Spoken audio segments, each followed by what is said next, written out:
Yo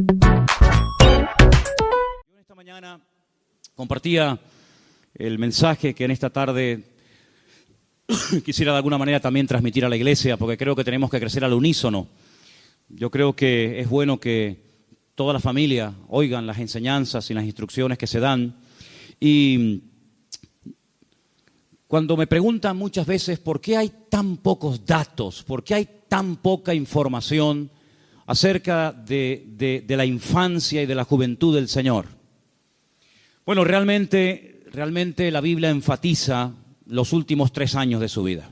Ahí está mayoritariamente el énfasis, desde los 30 hasta los 33. Salvo su nacimiento, que se relata en la Biblia, en varios evangelios, la visita de aquellos astrólogos que vinieron de lejanas tierras, guiados sobrenaturalmente por una serie de astros que se habían alineado y que indicaban el momento, el día y el lugar donde había nacido, quitando el tiempo en el que es circuncidado conforme a la costumbre de aquellos tiempos, a los 8 días, quitando el relato que vamos a escuchar ahora. Prácticamente no conocemos nada de la infancia, de la adolescencia y de la juventud de nuestro Señor Jesucristo. Claro, se han dicho cantidad de barbaridades.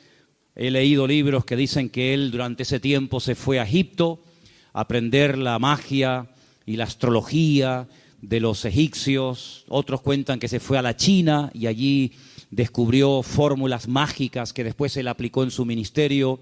He leído que estuvo en la India también, he leído que estuvo en Babilonia. Sí, se han dicho tantas barbaridades, pero la Biblia guarda absoluto silencio. ¿Cómo era la vida del Señor a los 14 años, a los 18, a los 20, a los 22? Nada. Cuando la Biblia guarda silencio sobre algo es porque realmente no necesitamos saber.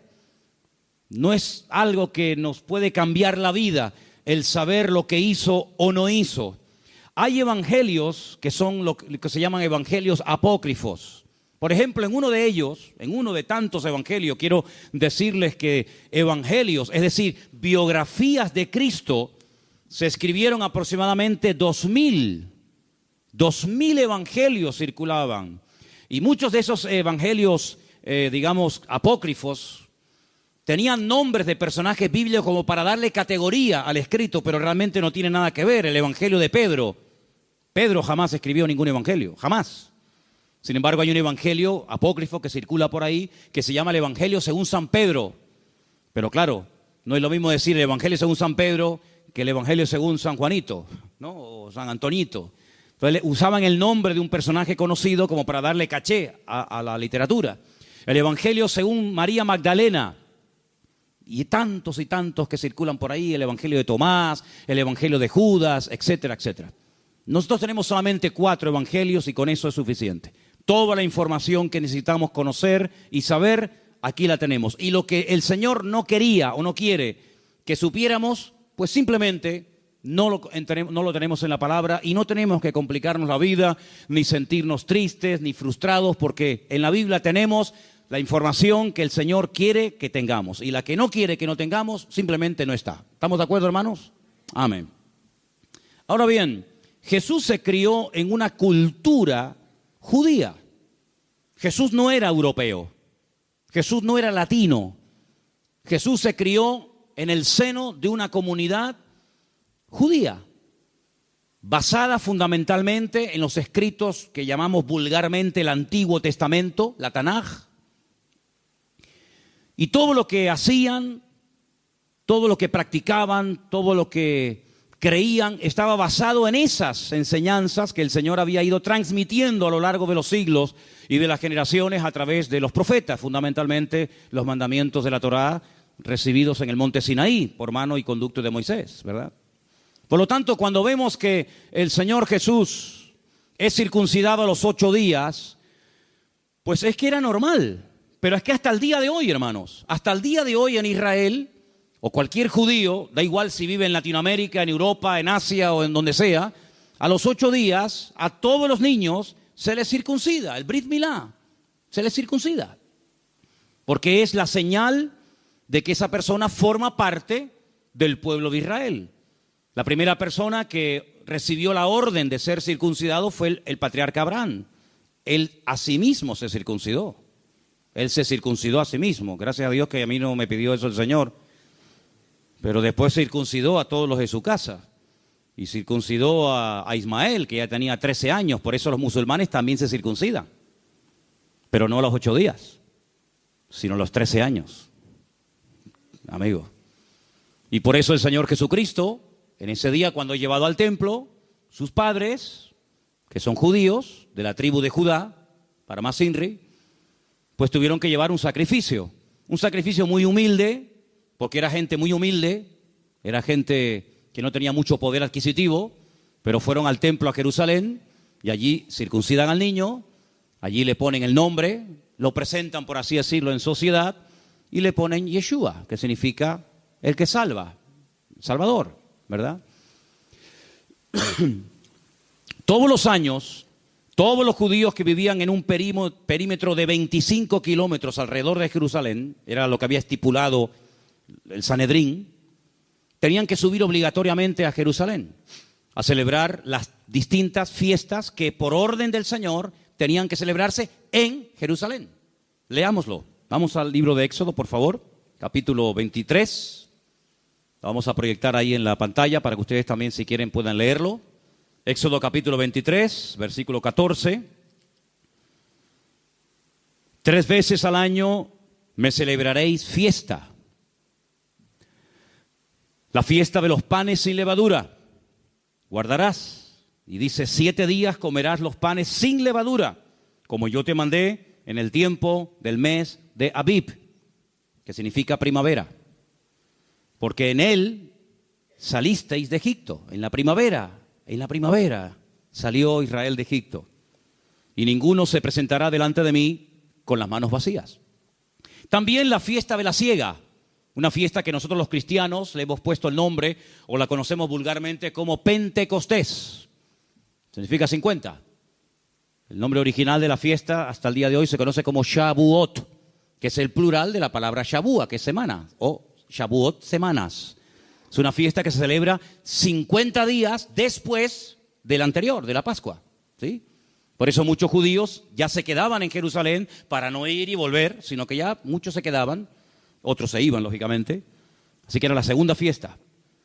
La fiesta de los primeros frutos de tus labores que hubieres sembrado en el campo y la fiesta de la cosecha a la salida del año.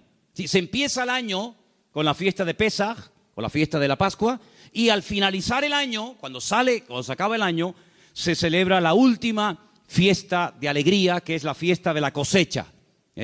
No de la de los primeros frutos, sino la fiesta grande, la de la alegría, la de la cosecha, que la conocemos como la fiesta de los tabernáculos. La palabra tabernáculos es Sukkot, que viene de la palabra suká. ¿Qué es una suká? Una suká es lo que hasta el día de hoy se hace durante una semana en Israel cuando se celebra esta fiesta entre los meses generalmente de septiembre y octubre, que le recuerda al pueblo de Israel que fueron peregrinos en el desierto durante 40 años antes de tomar posesión de la tierra de Canaán, de la tierra que fluye leche y miel, ¿verdad? Entonces es una fiesta muy bonita, es una fiesta alegre, porque además se termina el ciclo de la lectura de la Torá. Por eso el último y gran día de la fiesta es un día muy alegre que se llama la Simjat Torah. Es el día en el que la gente saca los rollos de la Torá escritos a mano y los pasean y todo el mundo se alegra porque es cuando termina el ciclo de lectura bíblica y empieza al mismo tiempo el ciclo otra vez hasta el próximo año que se celebre la fiesta de los tabernáculos. Así que estas eran las 3 fiestas, las repito, la Pascua, Pentecostés y tabernáculos. Pesaj, Shavuot o Sukkot, o Sukkot. Muy bien. 3 veces al año obligatoriamente todo israelita, todo judío tenía que subir a Jerusalén, al templo de Jerusalén, a celebrar estas fiestas, no con las manos vacías, sino como ya hemos dicho. Era obligatorio que los que estaban a 25 kilómetros de Jerusalén tenían que subir sí o sí. ¿Y qué pasaba con una familia que vivía en España? Porque ya había judíos en los tiempos del Antiguo Testamento, ¿verdad? En España ya había una comunidad judía muy importante. Hay muchísimos lugares de España que tienen nombre que tienen que ver con Israel. Por ejemplo, el famoso Val Hebrón, el Valle de Hebrón en Barcelona. El famoso Monte Montjuïc, el Monte de los Judíos, también en Barcelona. El río Ebro, que es el río de los hebreos. y tantos lugares, incluso Tarsis, a donde Jonás quería huir, ¿verdad? Cuando huía o intentaba huir de la presencia del Señor. Pues muchos de ellos no iban a Jerusalén, pero el sueño era ir algún día a Jerusalén a celebrar alguna de estas fiestas, y a veces iban solamente una vez al año. Como Jesús vivía cerca de Jerusalén, vivía en la ciudad de Nazaret, ciudad que hasta el día de hoy se puede visitar, pues ellos dicen que subían todos los años. Era un privilegio el poder subir todos los años. Y cuando el niño cumple 12 años, suben al templo. Y según la historia que hemos leído en esta noche, pues dice la Biblia que en ese tiempo, cuando sus padres ya cumplen con todo lo que estaba establecido en la palabra, regresan otra vez a su hogar, regresan a la ciudad de Nazaret. Por eso se conoce a Jesús como Jesús de Nazaret.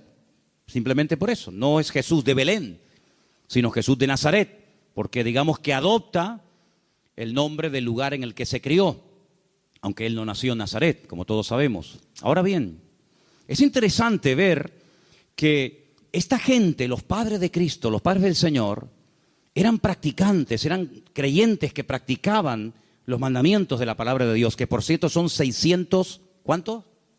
13 mandamientos. Ahora, por ejemplo, cuando he estado en Israel, les he dicho a los hermanos algunas cosas interesantes. Por ejemplo, las famosas granadas. Una granada muy, muy grande que hay en Israel, que no es la que solemos tener en España, aunque también la puedes encontrar. La de Israel es muy grande, es enorme. Se parte a la mitad, se hace unos zumos muy ricos, por cierto. Pues cuando tú la abres y la desgranas, esos granitos rojos, en todas hay 613 granitos, en todas. Porque es la granada típica de Israel, que al israelita, al judío le recuerda los 613 mandamientos de la Torá, que tiene que practicar o que tenía que practicar en los tiempos en los que existía el templo. Hoy en día es prácticamente imposible cumplir con la ley porque no hay templo y más de 400 mandamientos giran en torno al templo. Por lo tanto, si quieres cumplir con uno y darle mucha importancia a uno, pero no cumple los demás, es como si no cumplieras ninguno. Eso es lo que dice la palabra. Ahora, como ellos eran practicantes, ellos subían todos los años. Ahora, es muy interesante ver que la gente reacciona según lo que le han enseñado. Por ejemplo, cuando hablas con una persona y comienza a contarte un poco su vida, cómo se convirtió, más o menos puedes saber, más o menos puedes conocer el trasfondo, el tipo de iglesia o incluso hasta de denominación a la que ha pertenecido o pertenece. Porque la educación que hemos recibido, sobre todo en los primeros años, primer año, año y medio, 2 años de nuestra conversión, nos marca a veces para toda la vida. Y por eso es muy importante, vuelvo otra vez a recordar lo que se ha dicho en otros mensajes desde aquí arriba, la importancia de ser instruidos con una sana doctrina y no con una enseñanza desvirtuada, manipulada, tergiversada, sacada del contexto para formar pretextos que después no tienen ningún fundamento bíblico. Es muy importante examinar lo que oímos, lo que leemos, lo que aprendemos semanalmente a la luz de las Escrituras. ¿Para qué? Para que podamos imitar a aquellos hermanos nuestros de la ciudad de Berea que dicen que eran personas nobles porque examinaban, después de haber escuchado al apóstol Pablo disertar sobre las profecías que, según él, se habían cumplido en la persona de Cristo. Es muy importante comprobar a la luz de las Escrituras si lo que estamos oyendo cada semana es así o no es así. Porque hay creyentes, parece mentira, pero es así, que han sido víctimas de malas enseñanzas, de enseñanzas sobreenfatizadas, amplificadas, como yo les llamo. Personas que le dan un énfasis tan grande a una cosa que ojalá se lo dieran a todo, Ojalá le dieran tanto énfasis a la oración, al perdón, a la generosidad, a la asistencia, al estudio de la palabra, como le dan a otras cosas.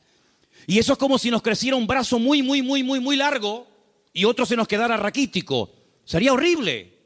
Sería horrible, pues lamentablemente encontramos personas, incluso iglesias, incluso me atrevería a decir denominaciones enteras, que le dan un sobreénfasis a algo que hay que enseñar. No estoy diciendo que no, hay que enseñar, hay que compartirlo, pero en su justa medida, ¿verdad? En su justa medida. Hay iglesias que le dan un énfasis increíble al hablar en lenguas. Para ellos lo más importante es hablar en lengua. No hay otra cosa en la vida más importante que hablar en lenguas, cuando la Biblia no pone un sobreénfasis sobre ese ni sobre ningún don de la palabra. Todos son importantes y todos son necesarios. Como dije en cierta ocasión, el don más importante y necesario es el que hace falta en el momento, no el que no hace falta, ¿verdad? Hay iglesias que le dan un énfasis impresionante al diezmo. Y hay gente que viene obsesionada con el diezmo.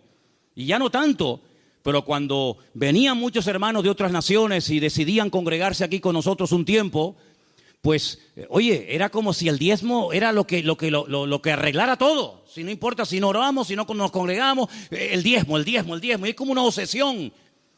Y bueno, o sea, hay que hablar del diezmo, hay que hablar de las ofrendas, ¿cómo no? Por supuesto que sí, es bíblico, ¿sí o no, hermanos? Pero yo no voy a estar todo el santo día hablando del diezmo y de pedir y hay que dar, porque si no das no sé qué. Es un sobreénfasis sobre una doctrina que se ha desvirtuado y se ha llevado a unos extremos que ni siquiera la Biblia le da esa importancia o esa categoría.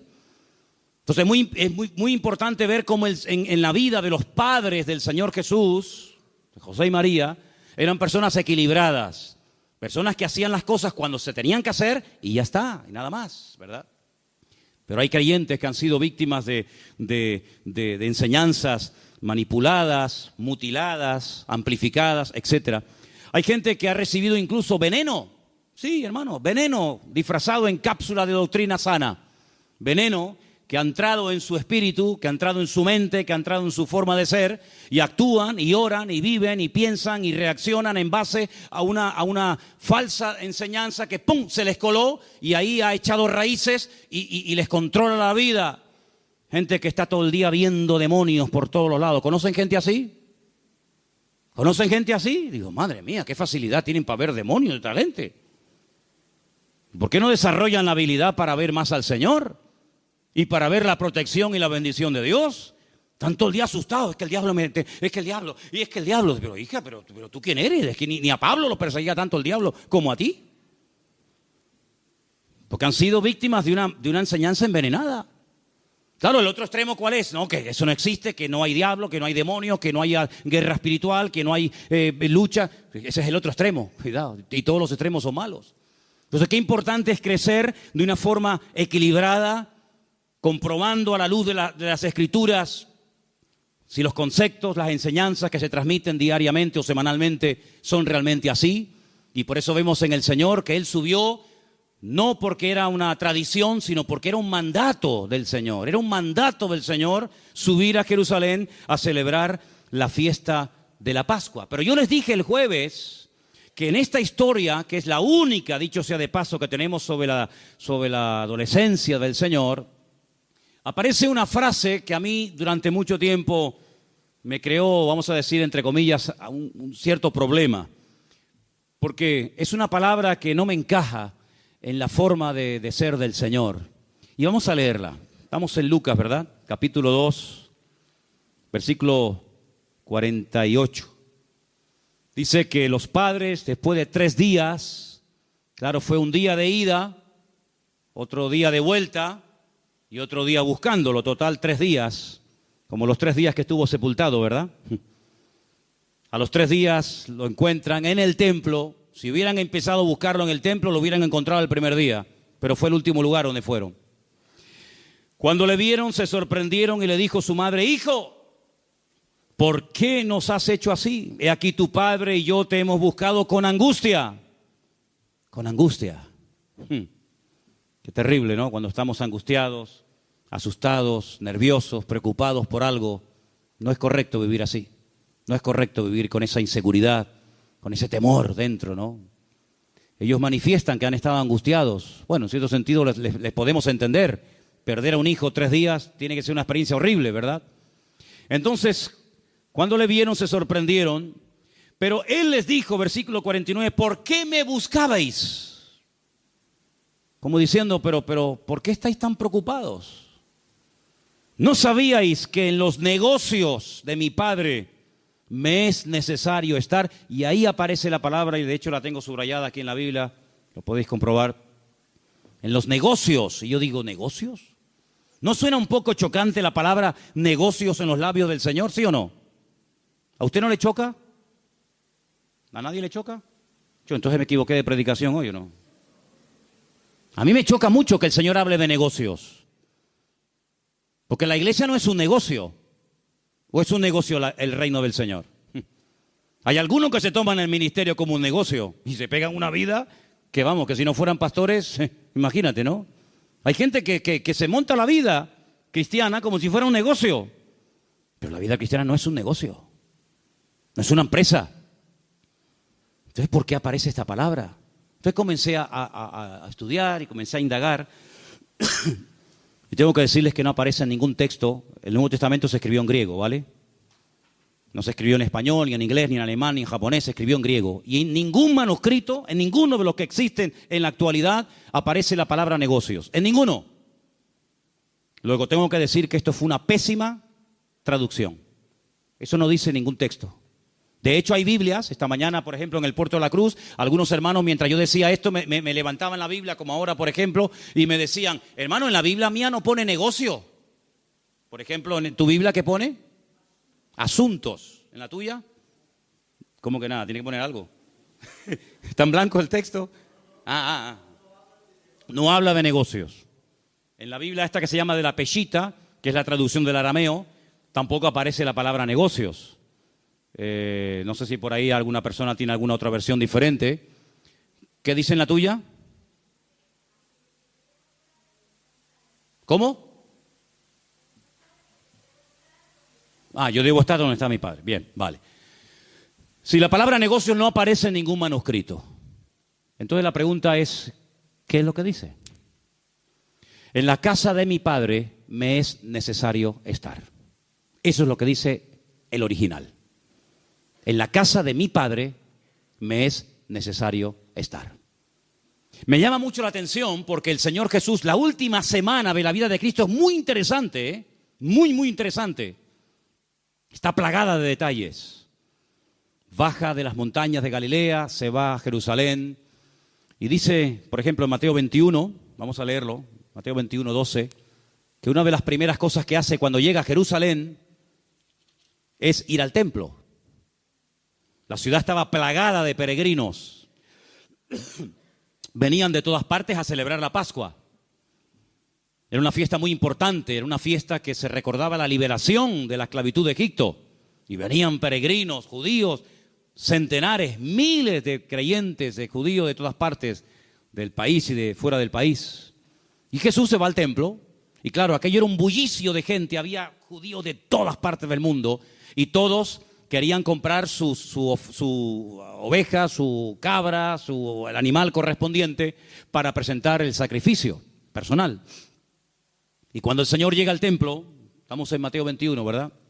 Versículo 12, Jesús entró en el templo de Dios y echó fuera a todos los que vendían y compraban en el templo. Se habían metido dentro del templo a comerciar.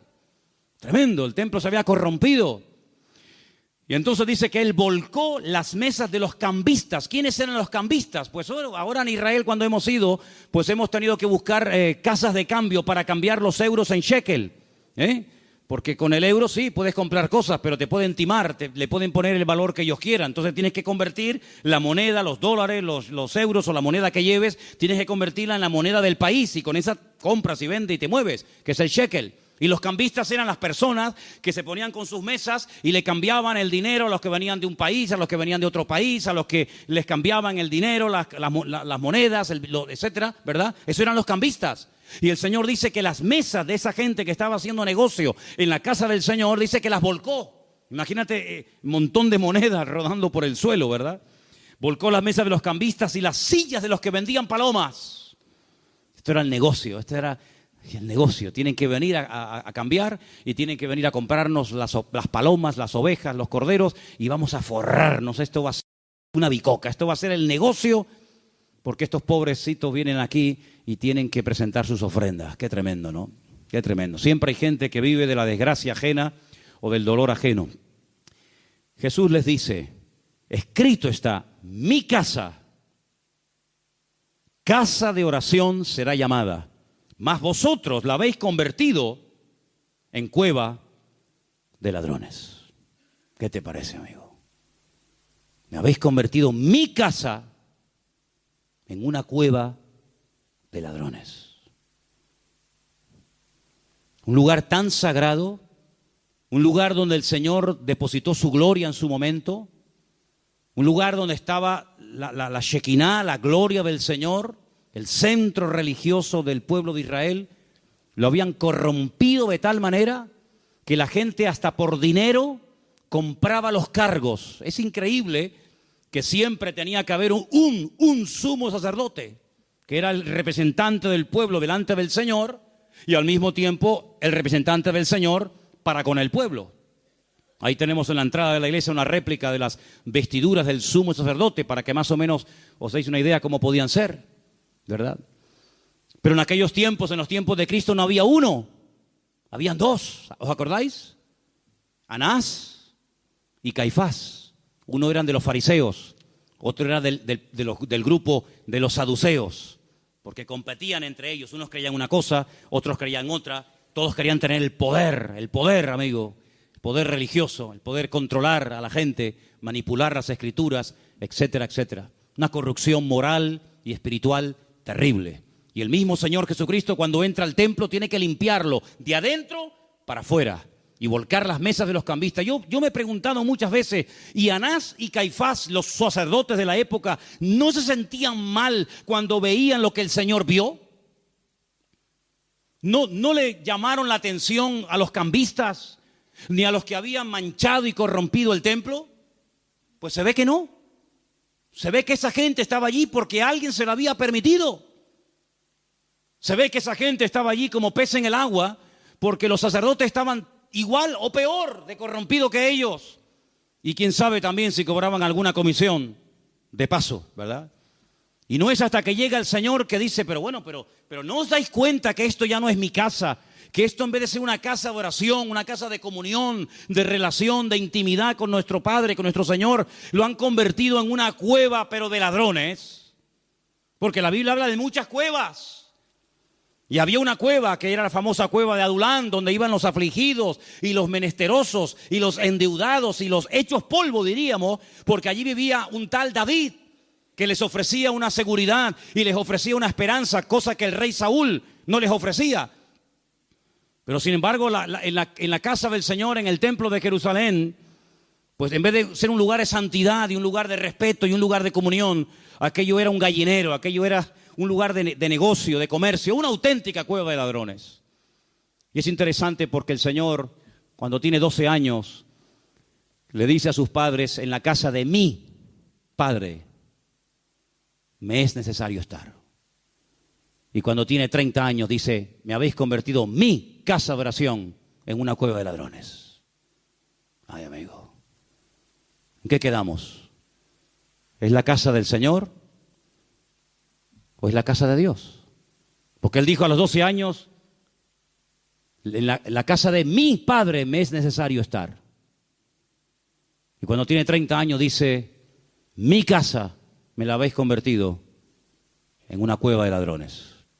Qué interesante, ¿verdad? He traído un material que lo voy a dar a partir del jueves, tan interesante en mi vida, doy gracias al Señor por eso. He podido conseguir un material tan extraordinario, lo conseguí en una iglesia en Talpiot, a las afueras de Jerusalén, donde al terminar un culto me acerqué a una mesa llena de material, de pegatinas y de montones de cosas, y yo comencé ahí a llevarme de todo un poco, y me traigo un libro escrito por el pastor de la iglesia, donde habla de cómo aclarar y cómo explicar esa lucha que a veces hay entre sí. Pero bueno, si la Biblia dice que Dios es uno, escucha Israel, el Señor nuestro Dios, uno es. Y entonces Cristo, ya son dos, ¿no? Está el Padre y está el Hijo, ahora hay dos, antes allí era uno, ahora son dos. Entonces hay creyentes que tienen un lío con esto y me ha llegado este material a mis manos, escrito específicamente para aclararle a los judíos que se encuentran con esta disyuntiva de no entender lo que vulgarmente por ahí algunos han llamado Trinidad. Pues en ese libro comencé a estudiarlo y es increíble los textos que aparecen. Lo voy a comenzar a dar desde el jueves, un material extraordinario acerca de todas las veces y ejemplos bíblicos buenísimos, ¿verdad?, que emplea el Señor en su palabra para explicarnos lo que para Él es uno, aunque a veces sean 2 o 100 o 1000, pero para Él es uno. Eso, Dios mediante, será el día jueves en las clases que daremos, ¿no? Pero es interesante notar cómo el Señor llegó a aquel lugar y dice que Él comenzó a oír y a preguntar. A oír y a preguntar. Dice la Escritura que lo primero que tenemos que desarrollar como creyentes es el deseo de oír. Todo hombre sea pronto para oír y tardo para hablar. Primero, aprender a oír. Segundo, aprender a hablar. A veces nosotros nos metemos en líos porque primeramente hablamos y después escuchamos. Cuando la Biblia dice que es al revés. Primeramente hay que oír, observar, conocer bien, tener todos los datos y después hablar. Es como el orden de las letras en el Aleph Bet, en las letras del alfabeto hebreo. Todas tienen un orden. Los que están en la clase conmigo en hebreo saben, ¿verdad? Aleph, Bet, Gimel, Daleth, Hei, Bat, todo ese orden, ¿verdad? Hay una letra que es la letra, ¿cuál? Ain, Ain, ojo, a ojo. Y la siguiente es la letra P, que significa boca. Primeramente observa y luego hablas. ¿Cuántos problemas habremos tenido a lo largo de nuestra vida? Porque hablamos, opinamos, comentamos, nos metemos en follones y después cuando te dicen, no, pero mira, es que era así, ay, pero ya la palabra salió por tu boca y ya no vuelve atrás, ¿verdad? El Señor dice que oía y preguntaba. El Señor primeramente oía y luego preguntaba. Qué importante es prestar atención a lo que el Señor nos transmite a través de su palabra, semana tras semana, mes tras mes, y ya podemos hablar de año tras año. ¿Se acuerdan cuando yo les dije que cuando estudiamos las iglesias del Apocalipsis, esa expresión que aparece curiosamente 7 veces en 7 textos diferentes, escuchen, o el que tiene oído, oiga lo que el Espíritu dice a la iglesia? Pues es un término polivalente, es un verbo que se puede interpretar, se puede traducir de 2 formas diferentes y no hay ningún error. Escucha o oigan lo que el Espíritu dice a la iglesia. Y la otra forma del verbo oír es obedezcan lo que el Señor le dice a la iglesia. Entonces dice, entonces ahora entiendo lo que dice Romanos 10. La fe viene por oír. ¿No será mejor haber puesto la fe viene por obedecer y por obedecer lo que dice el Señor? Porque si fuera la fe que viene por oír, madre mía, ustedes que llevan 15 años escuchando palabras, tendrían que tener más fe que Moisés, Jeremías, Daniel y todos los patriarcas juntos. No es solamente por oír, hay gente que oye y oye y oye y oye, pero ¿qué de lo que oye ponen en práctica? ¿Se dan cuenta? Entonces el Señor dice que oía, escuchaba y luego preguntaba.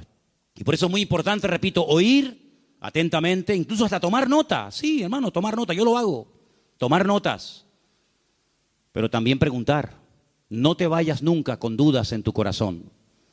Una duda no aclarada mañana te puede ser una piedra en el zapato que te impide crecer y te impide madurar y desarrollarte adecuadamente en tu relación con el Señor. Pregunta, si no entiendes algo, sobre todo de la doctrina, no tanto del estilo, sino de las doctrinas elementales y básicas, que por cierto las tenemos ahí en el tablón de la iglesia y en la página web de la iglesia. En esto creemos, esto, 1, 2, 3, 4, en esto creemos. Si tiene usted alguna duda sobre la inspiración de las Escrituras, si tiene alguna duda acerca de la venida del Señor, si tiene alguna duda sobre algo que creemos o practicamos, pregunte. Nunca caerá mal usted por preguntar.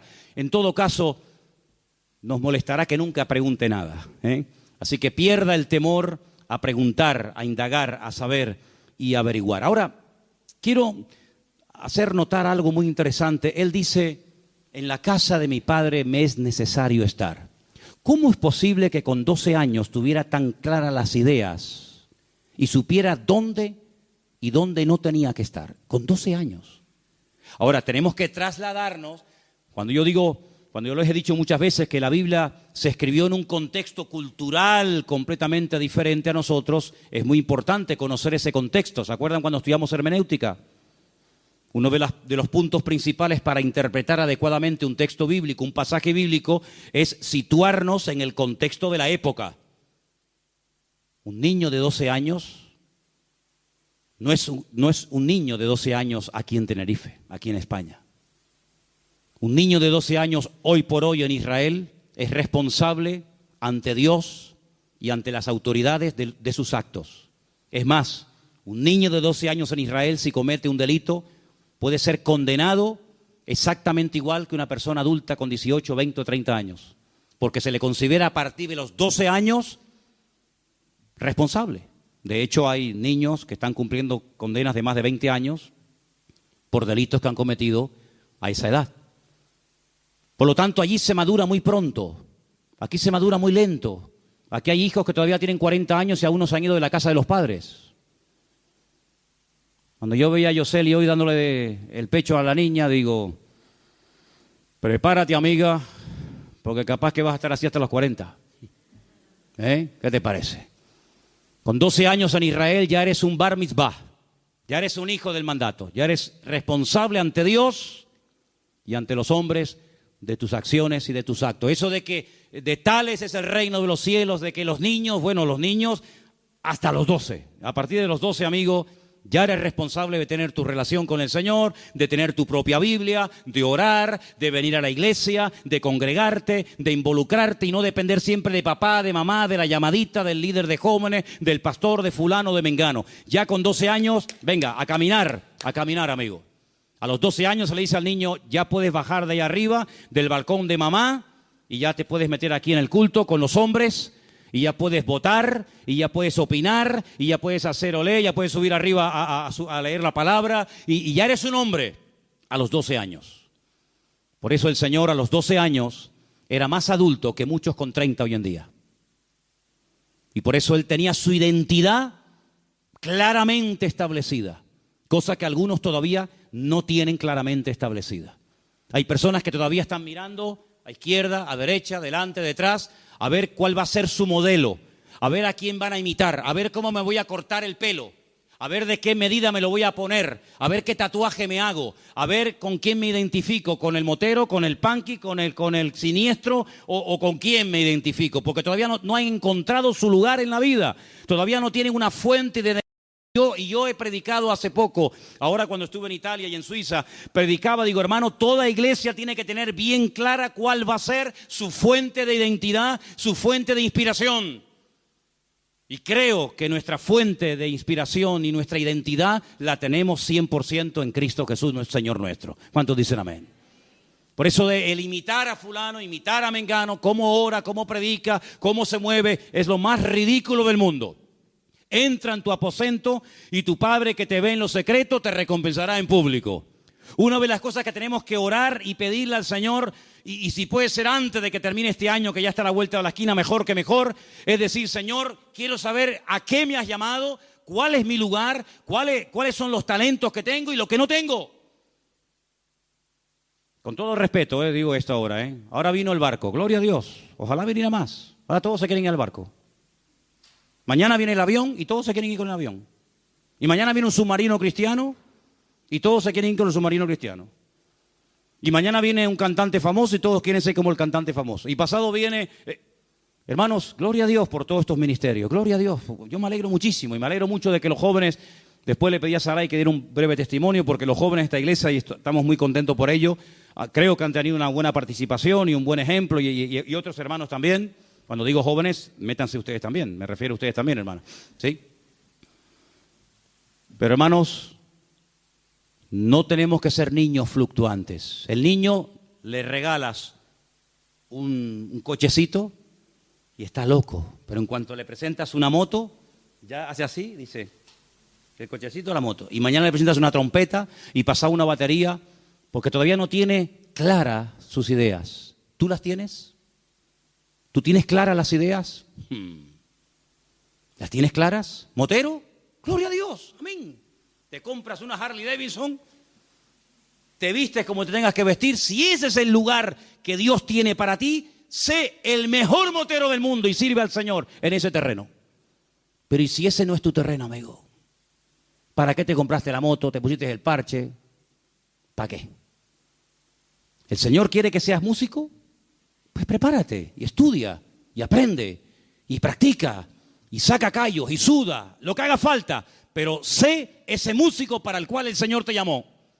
Dios quiere que seas pastor, olvídate de otras cosas. Para ti lo más importante es el ministerio, estudiar y servir a los demás, porque a eso te ha llamado el Señor. Pero si a eso no te ha llamado el Señor, ¿para qué meterte en camisas de 11 varas, ilusionarte, perder tiempo, perder energía, incluso a veces hasta dinero? ¿Para qué?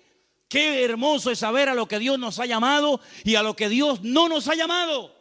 Qué hermoso saber lo que Dios me ha dado a mí y lo que Dios no me ha dado a mí. No olvidemos las palabras de nuestro hermano Pedro. Nuestro hermano Pedro, el de la Biblia, ¿eh?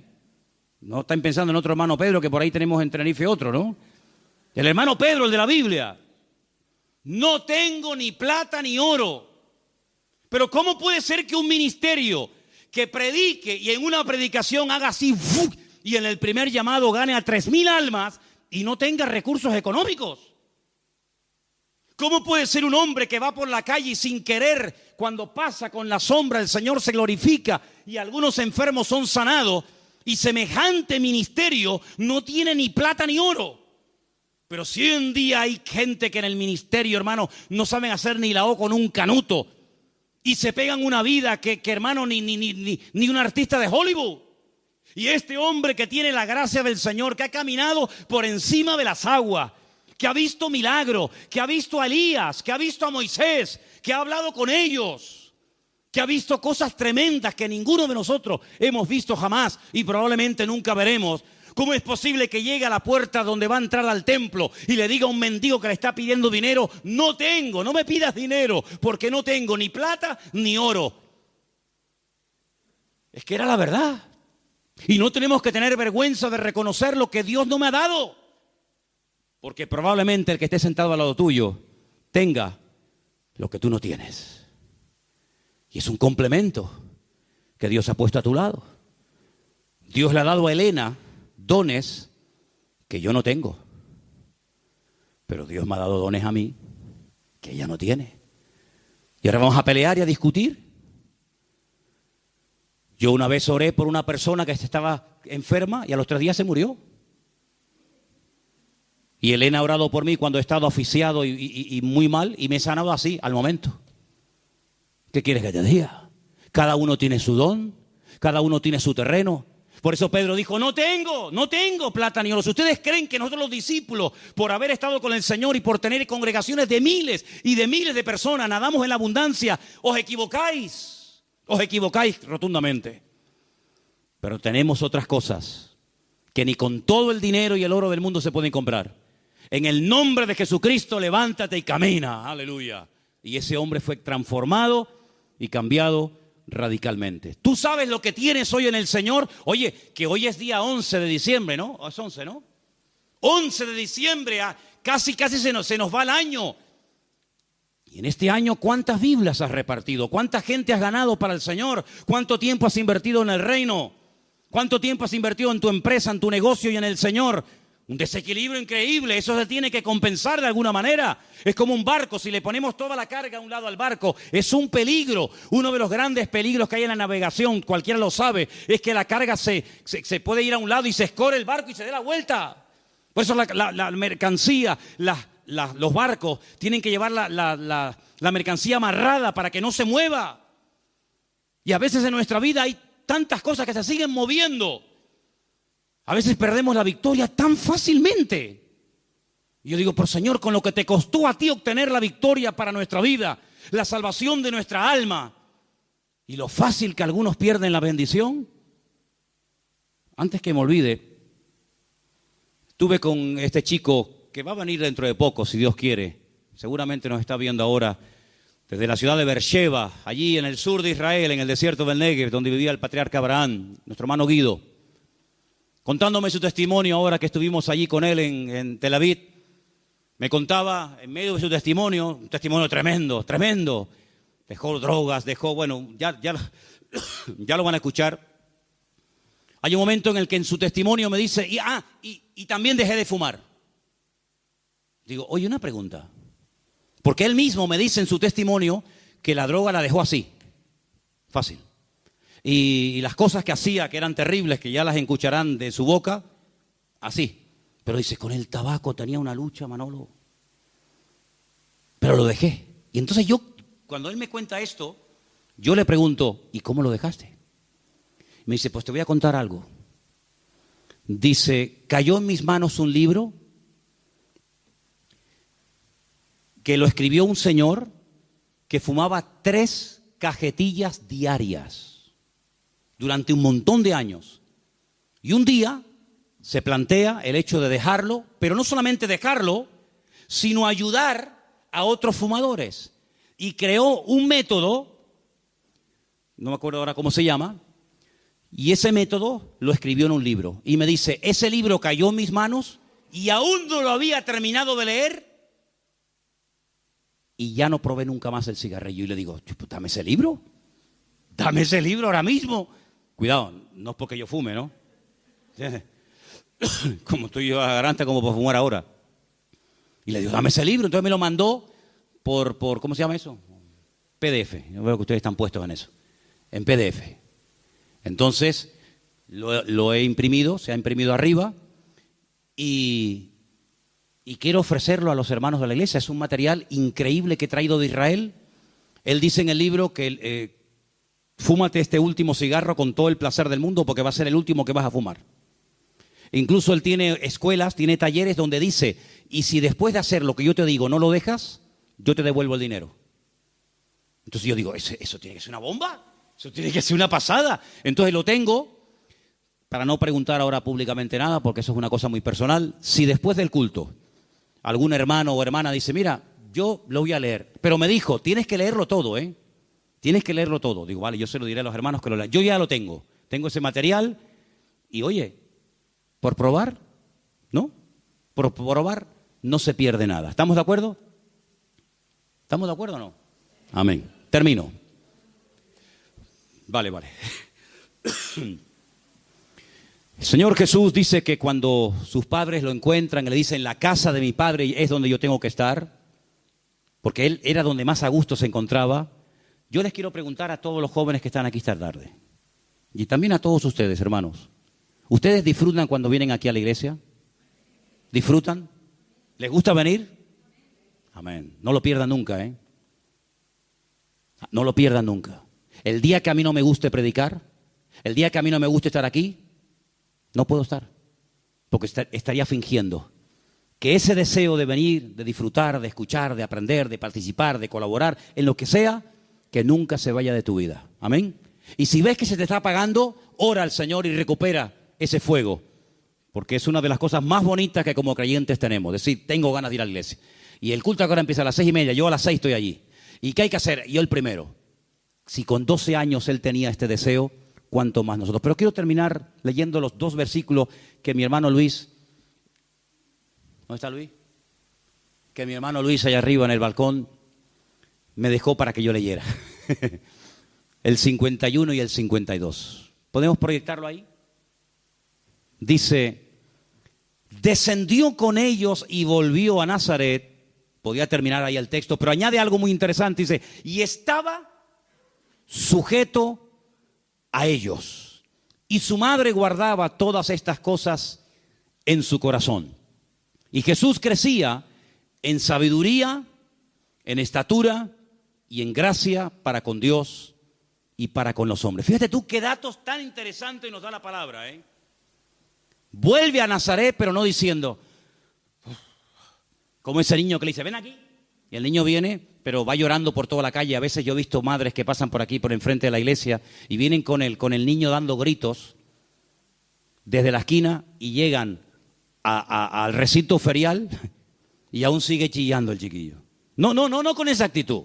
No volvió con esa actitud de malcriado, sino dice que volvió sujeto a sus padres. Jesús, el Rey de Reyes y Señor de los Señores, reconociendo que aún no ha llegado su hora ni su momento, vuelve a Nazaret, se sujeta a sus padres y hasta los 30 años guarda absoluto silencio.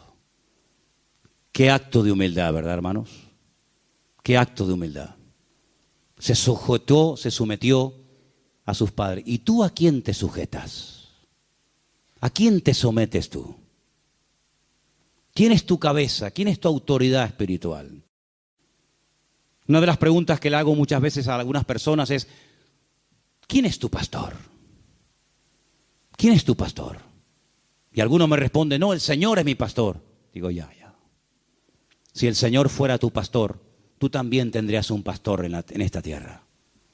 Porque eso es lo que nos enseña la palabra de Dios. Someternos, sujetarnos los unos a los otros. Y aprender los mayores o los menores de los mayores y servirnos los unos a los otros. Es lo que dice la Biblia, someternos, sujetarnos, aprender los unos de los otros. Pero luego hay algo muy interesante y es cómo crecía el Señor. Ponme otra vez el último versículo. Dice que crecía en estatura. Gloria a Dios. Le pregunté hace un rato a Nuria, que estaba por ahí dando vueltas, Eva, la pequeñita, inquieta. Claro, ya aprendió a caminar. Y le digo, ¿cómo te gustaba más? ¿Cuando era como esta pequeñita en brazos? ¿O como ahora que no para y sube y baja y entra y entra por todos lados? Ay, amigo, ¿qué te parece? Crecemos, ¿verdad? Y gloria a Dios por ello. Pero la estatura, el crecimiento físico es importante, pero no es el más importante de todos. No es el más importante. La parte física, los griegos le dieron una importancia tan grande que convertían sus templos al mismo tiempo en gimnasios. Y por ejemplo, cuando conquistaron Jerusalén, lo primero que hizo Antíoco Epifanes, que fue uno de los seleucidas, uno de los griegos que conquistó aquella parte de la tierra, cuando el imperio griego se divide en 4, pues convirtió el templo de Jerusalén en un gran gimnasio y lo profanó de esa manera. Y la gente iba a ponerse cachas, a ponerse fuerte. Y ellos inventaron las olimpiadas, el culturismo, el culto al cuerpo. ¿Cuántos gimnasios hay alrededor de nuestra iglesia? ¿Los ha contado? 5. 5 gimnasios alrededor de nuestra iglesia. Y tú pasas por delante de ellos y tú dices, madre mía, los ves corriendo para arriba, abajo, cogiendo bolas, cogiendo peso, subiendo por la cuerda, bajando. Yo no digo que esté mal, pero dice la Biblia que el ejercicio corporal para poco es de provecho. Hay gente que le da una importancia tremenda a tener un cuerpo, una musculatura. ¿Y sabes lo que te quiero decir una cosa? Y que nadie se ofenda si practica esto. La mayoría de esa gente son en el fondo unos acomplejados. Sí, créeme. La mayoría de esas, no digo todos, pero muchas de esas personas que se me achacan en los gimnasios y se quieren poner fuertes y hermosos y no sé qué y no sé cuánto, en el fondo tienen unos complejos tan grandes que quieren tapar y ocultar su complejo de inferioridad con un cuerpo no sé qué, y luego escarbas y no hay nada, nada en su vida. Entonces el Señor, claro que crecía, pero cuidado, no solamente crecía por fuera, en estatura, gloria a Dios, sino que también crecía en sabiduría, en gracia, también crecía espiritualmente.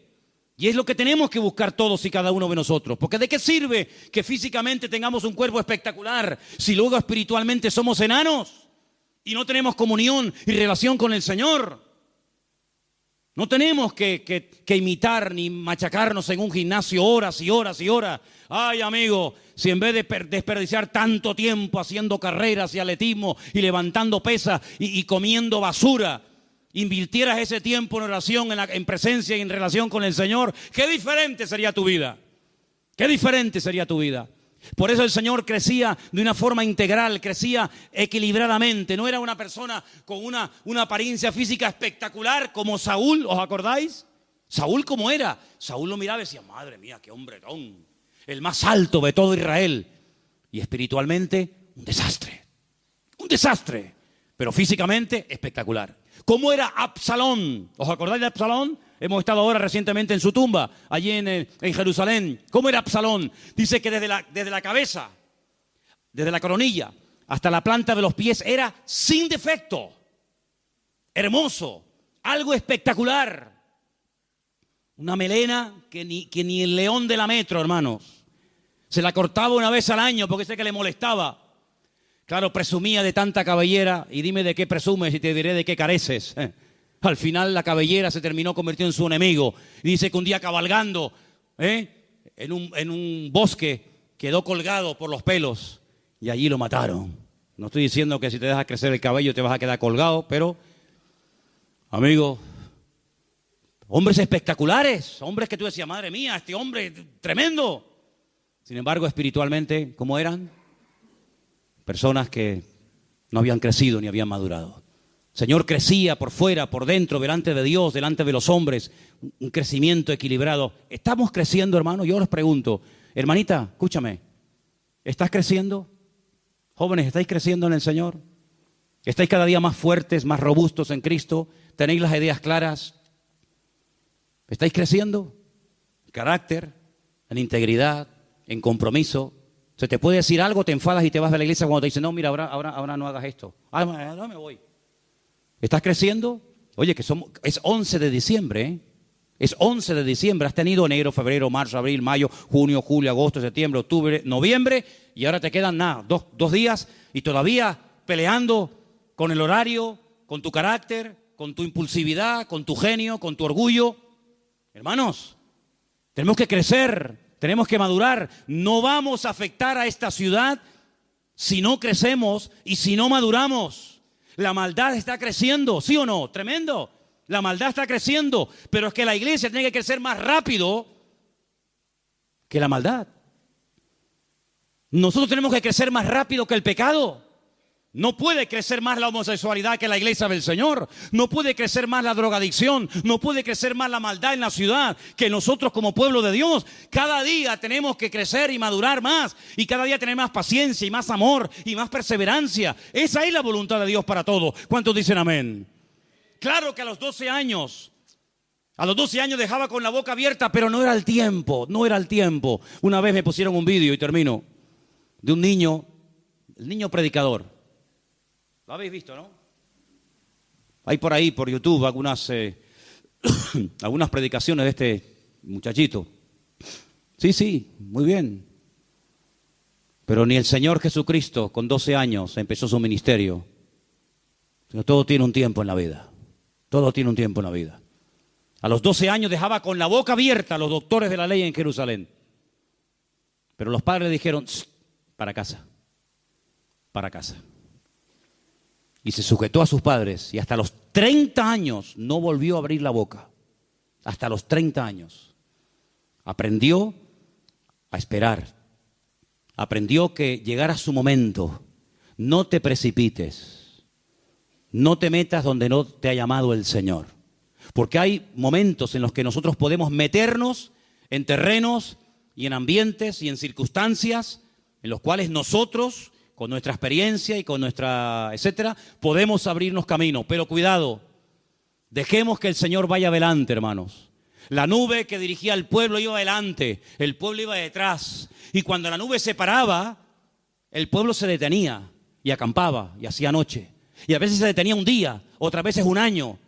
Y el pueblo tuvo que aprender a caminar al ritmo y al paso que le marcaba el Señor. Y ese es el ritmo con el que nosotros tenemos que crecer. Y yo creo que en este año el Señor nos ha ido marcando el paso de una forma increíble.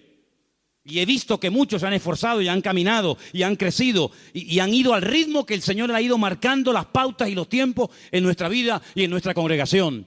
Y yo quiero animar a todos que antes de que termine el año, hermanos, si te has quedado atrás, te recuerdo el retiro que tuvimos a primero de año, creo que fue por el mes de febrero. ¿A quién atacó Amalek? ¿Os acordáis de aquel retiro que tuvimos? ¿A quién atacó Amalek? A la retaguardia, a los que iban atrás, a los que se habían quedado retrasados, a los que no iban al ritmo del pueblo. Por ahí vino el ataque. Los demás iban avanzando y aquellos cansados, los fatigados, los débiles, por ahí les vino el ataque. Por eso, hermanos, si te has quedado atrás, venga, corre, métete en el pelotón y seguimos al ritmo del Señor. Por eso, hermanos, dice que cuando cumplieron con todo, volvieron a Nazaret. Mientras no cumplieron con todo, no volvieron. ¿Para qué volver? ¿Estamos cumpliendo con todo? Hay gente que asiste a la iglesia. Sí, yo les veo aquí esta tarde. Yo no soy ciego, les veo. Estáis cumpliendo una parte muy importante que es la de congregaros. No dejar de congregarse como algunos tienen por costumbre, pero cuidado, eso es un área nada más, ¿eh? Eso es un área. Pero, ¿y tu vida de relación con Dios? ¿Tienes relación con Dios? ¿O vives de cultos? Ay, amigo, ¿tienes comunión con el Señor? ¿Estás involucrado en la obra? Me decían antes del culto que anunciara, que pidiera. Hombre, después de semejante mensaje, esto tiene que ser una bomba lo que voy a decir ahora, ¿no? Pero me dijeron que pidiera voluntarios para esta semana para colaborar en el rastro. Hay algunas personas que vienen a esta iglesia a comer y comen bien, ¿eh? Aquí en esta iglesia se come bien, ¿sí o no? Hombre, ya lo creo, aquí se come pero bien. Y si no, vete por fuera para ver lo que te ponen. Aquí se come bien. Pues hay personas que vienen a esta iglesia a comer y nunca les veo que echen una mano en el rastro. Nunca. ¿Y de qué te crees que se paga todo esto? Necesitamos voluntarios que vengan a echar una mano en esta puerta que el Señor nos habrá abierto digna para poder servir al Señor y al mismo tiempo para poder apoyar la obra de Dios. Los escalones de la iglesia aún no los hemos podido poner. ¿Cómo es posible eso?